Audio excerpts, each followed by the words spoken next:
Сәлеметсіздер ме көрермен? Бүгінгі менің пайдалы кеңесім жоғары қан қысымы. Бүгінде жоғары қан қысымымен зардап шекпейтін адам жоқ. Бұрындары гипертония ауруымен тек қана үлкендер жиі ауыратын. Қазіргі уақытта бұл қан қысымы ауру таңдамайтын болды. Артерия қысымы қанның артерия қабырғасында көрсететін қысымы. Қысым өлшегенде екі өлшеммен өлшенеді. Яғни систола және диастола қысымы. Мысалы 120/80 деп жатады. Бірінші сан 120, жүрек жиырылған кездегі артериядағы қысым. Екінші сан 80, жүрек босаңсығандағы қысым. Яғни 120/80 болса, онда қан қысымыңыз қалыпты деген сөз.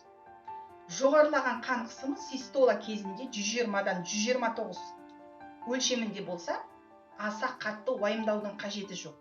Ал қан қысымы қатарынан бірнеше рет өлшеген кезде 130/80 болса, онда уайымдау керек, себебі ол гипертония деген сөз.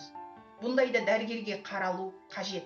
Артерия қысымы тұрақты түрде жоғары болса, жүрекке қиындық түседі. Себебі ол қанды үлкен кедергіге қарсы айдауға мәжбүр болады.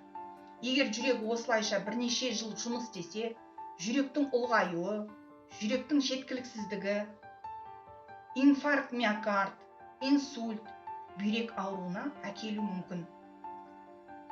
Артерия қысымын қадағалап отыру үшін дәрігер тағайындалған емді тұрақты түрде қабылдау қажет.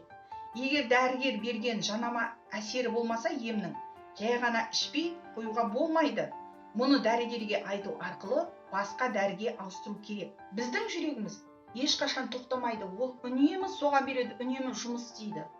Адамның қан қысымы қатты көтерілгенде, қанды кедергіге қарсы айдау үшін жүрекке күш түседі. Сондықтан қысым көтерілген кезде жүректің көлемі үлкейеді. Негізінде бұлай болмауы тиіс. Қанның қалпында болуы ол жүрекке де байланысты. Бұндай кезде жүрек жұмыс істей алмай қалуы мүмкін. Біртіндеп көтеріліп, жоғары қан қысымын байқау адамға қиын. Себебі ол күнге ұлғайып жатқан кезде адам өзі байқамайды, себебі күнделікті ритмда жұмыс жасап жүрген соң. Сол себепті қан қысымын міндетті түрде жасы ұлғайған адам өлшеп тұру керек. Жоғары қысым болған кезде міндетті түрде кардиологқа көріну керек. Қан қысымының нормадан ауытқуына не себеп? Қазір адамның жасы ұлғайған сайын организмде қалпына келмейтін процестер орын алады. Олар өмір бойы қан қысымының көтерілуіне әсер етеді. Адамның жасы қаншалықты үлкен болса, қан қысымы да соншалықты жоғары бола береді.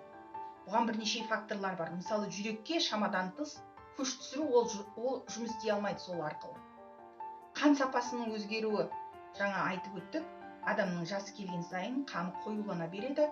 Қан қоюланған сайын оған тамыр бойымен ағуда қиындайды. Қанның қоюлануынан қант диабеті немесе аутоиммунды ауытқулар сияқты аурулар себеп болуы мүмкін. Одан кейін қан тамырларының өз икемділігін жойып төмендеуі. Бұған дұрыс тамақтанбау әкеліп соқтырады. Яғни денеге көп күш түсу, белгілі бір препараттарды шамадан тыс қолдану. Сонымен бірге қанда нашар холестериннің көбеюі, артуы, гормондардың күрт өзгеруі, эндокринді бездердің дұрыс жұмыс істемеуі. Қан қысымы тұрақты болу үшін не керек? Тағамда тұз мөлшерін азайту керек. Және сонымен бірге күніне 30 минут таңертең және кешке серуенге шығып, адам өзінің денсаулығын таза ауада демалуға еркіндік беру керек. Яғни таңертеңгілікте және кешкі тамақ ішкеннен кейін серуенге шығу керек. Артық салмақтан арылу керек, диетаны өзгерту керек. Оның ішінде майлы тағамды, қуырылған тағамдарды жемеу керек.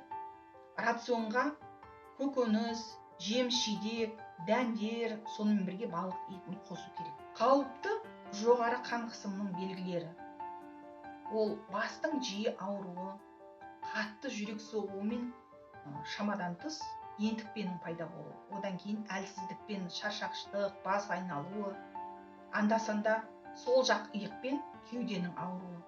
Осылар анықталған жағдайда, не болмаса өзіңіз сезініп жүрген жағдайда міндетті түрде кардиологқа немесе дәрігер терапевтіге көрінуіңіз қажет. Қан қысымын үй жағдайында өлшеуге екі түрлі тонометр бар. Яғни біреу автоматтандырылған, екіншісі жартылай автоматтандырылған. Екеуінде қолдансаңыз болады. қан қысымын дұрыс өлшеу үшін мынандай нұсқауларды пайдаланған жөн. Денеңізге күш түспеуі керек, шылым шегуге болмайды, тамақтанғаннан кейін бірден қан қысымын өлшеуге болмайды, ол бірден жақсы нәтиже бермейді, жақсы және дұрыс нәтиже бермейді. Ыңғайлы орындықта отыру керек, қолды жүректің деңгейіне қою керек, қимылдамау керек және сөйлемеу керек. Сонымен бірге өлшеген кезде екі жақтағы қолды да өлшеу керек, бірақ арасына 10 минут салып өлшеу керек. Қан қысымы нормадан айтарлықтай ауытқу сіз сезініп біліп жүрген болсаңыз, дәрігерге жүгінуді талап етіледі. Барлық диагностикалық процедуралардан өткеннен кейін ғана дәрігердің таңдауымен сіз ем қабылдау арқылы сіз өзіңіздің давлениеңізді, қан қысымыңызды жоя аласыз. Бүгінгі пайдалы кеңесім сіздердің әжеттеріңізге жарап жатырса, міндетті түрде лайк басып, комментарий жазыңыздар. Ендігі көріскенше.